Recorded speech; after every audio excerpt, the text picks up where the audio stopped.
या बातमीचे प्रायोजक आहेत आनंद मुखवास, भरपूर ताजी सास अब आपके पास। BK products Shahada. सर्व शहादा शहरातील नागरिक व तसेच या मीडियाच्या माध्यमातून मी हे सांगू इच्छितो की मधल्या काळात नगरपालिका शहाद्याच्या घनकचरा व्यवस्थापनाच्या ठिकाणावर रोड लगत काही कचरा टाकलेला होता ठेकेदाराने आणि त्या संबंधित बातम्या प्रसारित होत होत्या। त्या संबंधाने मी सांगू इच्छितो, नगरपालिका शहाद्याने खूप जुन्या काळातील विषय जो पेंडिंग होता की घनकचरा साईडला कंपाऊंड नव्हतं, ते आम्ही कंपाऊंड पूर्ण केलेलं आहे।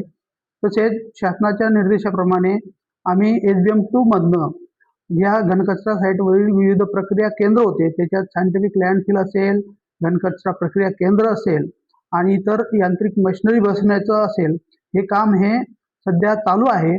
करिता तिथं जागा कमी पडत असल्यामुळे घनकचऱ्याचं मोठ्या प्रमाणात स्थलांतर इकडून तिकडं होत आहे आणि त्यामुळे काही वेळा कचरा टाकण्यासाठी ठेकेदारास जागा बंद झाल्यामुळे कचरा टाकता येत नाहीये आणि ही समस्या तात्पुरती असणार आहे।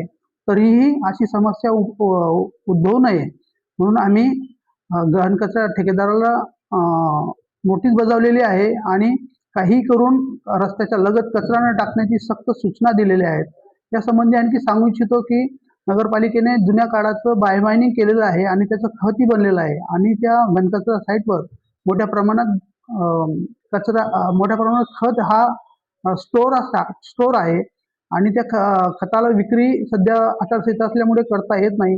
जशी आपली आचारसंहिता समाप्त होईल आपण ते खत नागरिकांना विकण्यासाठी जाहिरात करणार आहोत आणि ते खत विक्री झाल्यावर मोठ्या प्रमाणात जागा खाली होणार आहे आणि आपले प्रक्रिया केंद्र एकदाचं झालं तर पूर्ण कचऱ्यावर प्रक्रिया होणार आहे, त्याच्यामुळे खत बनणार आहे आणि कमी जागेत मोठ्या प्रमाणात आपण खत बनवू शकणार आहेत आणि त्यामुळे ती समस्या कायमची समाप्त होणार आहे। करिता सध्या काही प्रमाणात ही समस्या रस्त्यालगत कचरा टाकण्याची आहे, त्यावरही आम्ही उपाय शोधतो आहे। धन्यवाद।